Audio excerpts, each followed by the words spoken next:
manner. And yeah, sorry. Actually, yes, since we are coming to an end, I'd like to open this up for questions to the audience, please. Can we have the mic, please? Can we have it over here, please, first? Then I'll come to you.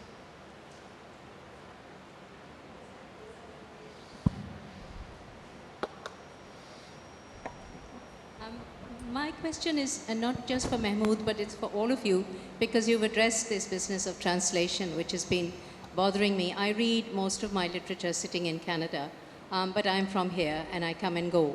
And I do read Urdu poetry, and I feel that our Urdu poetry is reached to the masses, you know, Jaleb, Faiz, Vaghaira. So what I feel is that I was just took down the name of two non-political books, Twilight by Azhar Abdi and The Story of a Widow by Musharraf Farooqi, both who had Urdu medium educations to start with, but live abroad and therefore wrote for an English audience. But their books are eminently translatable, and I would like to put it to them in this forum that it'd be nice if them, Nadeem Aslam, Mohammad Hanif, would now translate their own books for their wider public. I'm sure it exists.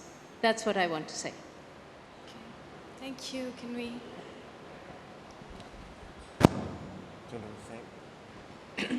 Mr. Jamal, you said the ultimate Urdu novel.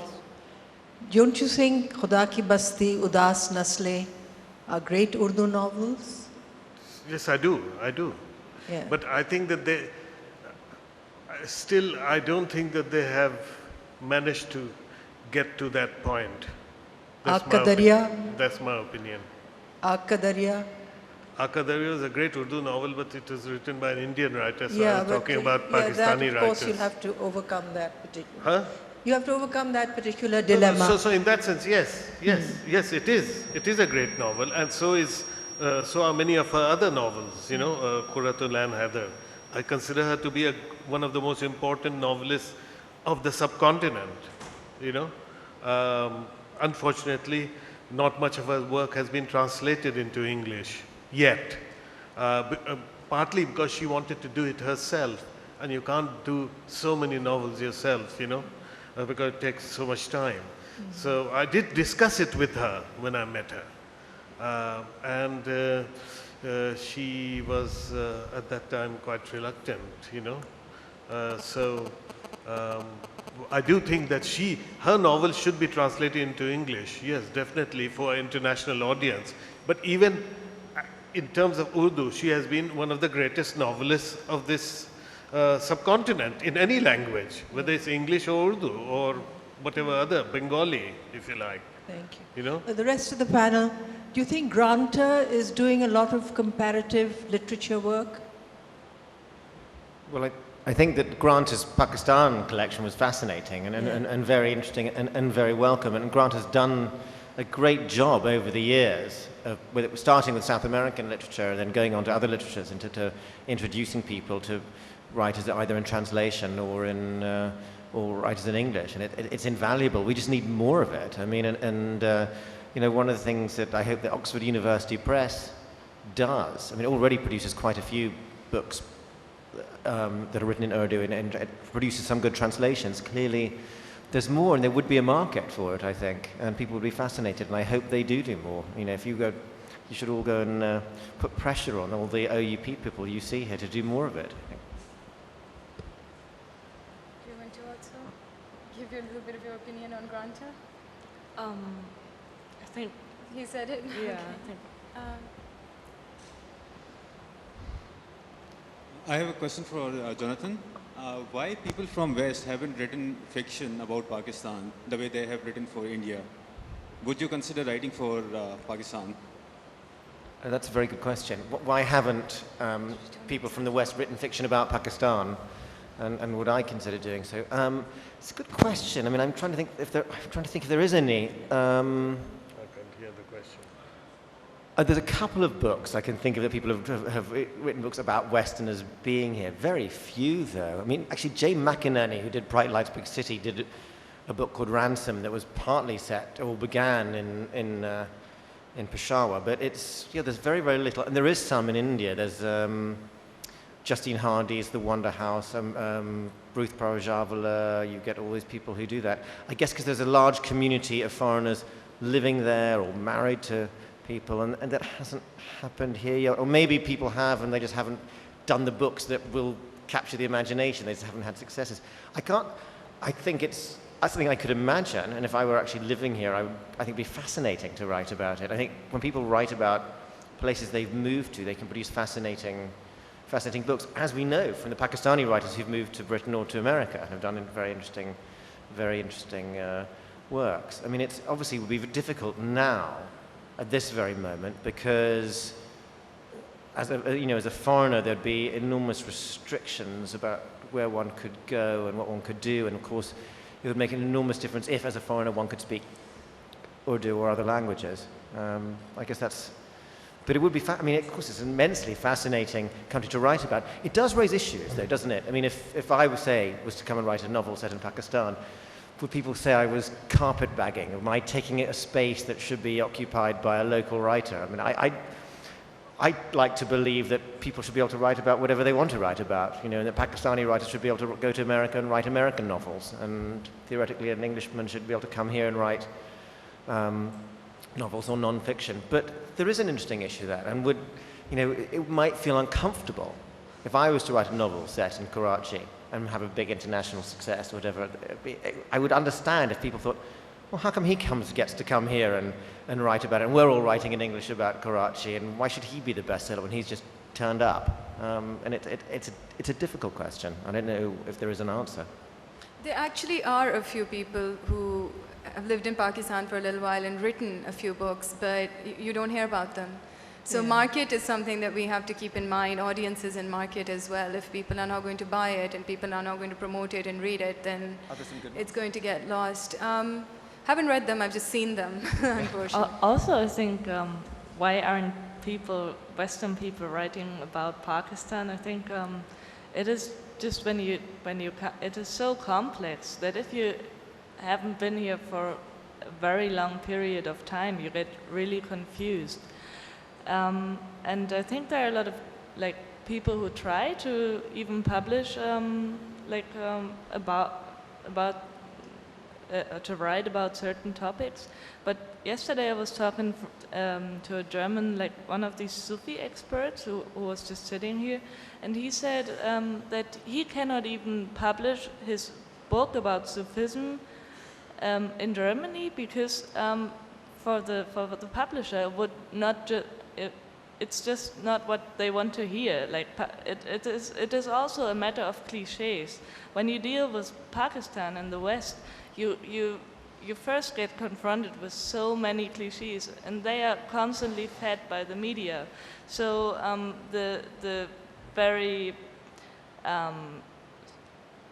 the narratives which are very personal and sort of deal with these topics within this world, I think have to be founded here for a longer period of time. And you cannot just come as a stranger. I mean, there would be a lot of, it's not done with some research. You really have to have a feeling for, yeah. Yes, I agree. It's not enough just to do research on a subject and write about it. That's good writing, academic or maybe journalistic, but it's not literature. Yeah. I could say something slightly controversial. You could argue that there are other Western writers who've written about Pakistan. It's just that they have Pakistani names.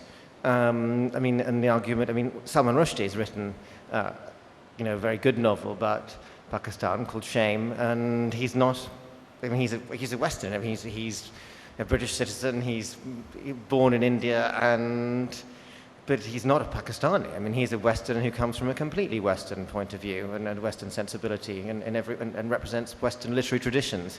And arguably there are others. You could even push this further and say that some of the people who've written in English here are in many ways Western writers. They just happen not to be born abroad. But they're steeped in Western literary traditions and of arguably Western politics and Western cultural norms. So in a sense, that has already happened. That's a good point, yeah. Because they're really Western writers, right? Writing about whatever they like, basically.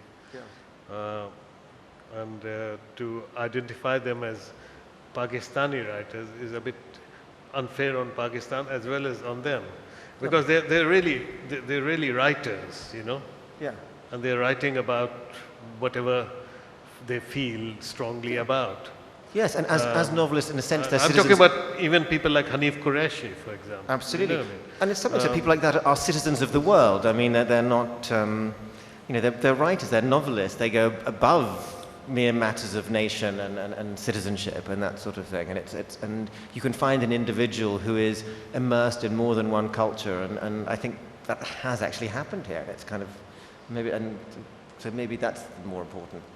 It's quite a positive thing in some ways, yes. you know, because we do live in a global community and we do have many different influences, both cultural, linguistic, and otherwise. So it's quite an exciting space to occupy. However, it is a different kind of space. Yes. You know, and in some ways it's probably much more lucrative than another smaller space. But the smaller space could be a much more intricate and deeper sort of art form, if you like. Obviously, I speak because I'm a poet and we don't sell much, you know what I mean? Yes. So that's a different thing. But one has to consider the merit of the other spaces also, you know. And what happens is that in the limelight of internationality and fame, one forgets the equally valuable, not financially or fame-wise, but in other ways. There may be possibilities of exploring that area, you know, which people may be doing already, but we are not aware of, you know.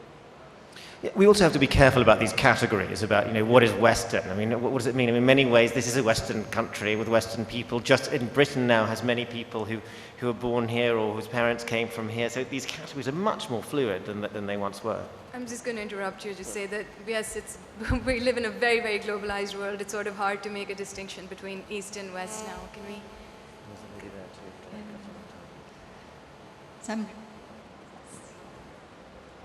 Some research was done earlier on people who are immersed in more than one culture, especially people with dual cultures. And what they found was that such people have a very shallow knowledge of both cultures. To be acquainted with, to be, really immersed in depth in a culture doesn't happen if you are immersed in more than one culture. This was proved in a research carried out in the US or someplace. Mr. Jamal, you're from two cultures. Would you like to address that? Well, it's probably true, but doesn't necessarily mean that it has literary or other merit, in itself. I mean, I think that we can make judgments based outside of these, if we dare to do that,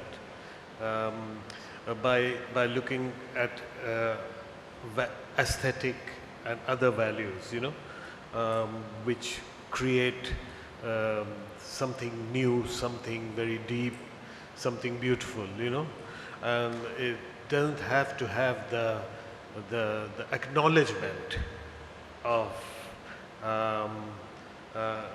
the rich and powerful nations, if you like, So I do agree with you to some extent that you can only know one culture deeply, and you make your choices. I feel quite deeply rooted in the Urdu, Persian tradition as well as in English. But I have chosen to write in English because I experienced my life in London in English, so it's easier. That's all. And as a result, I may lose some of the things that you're talking about.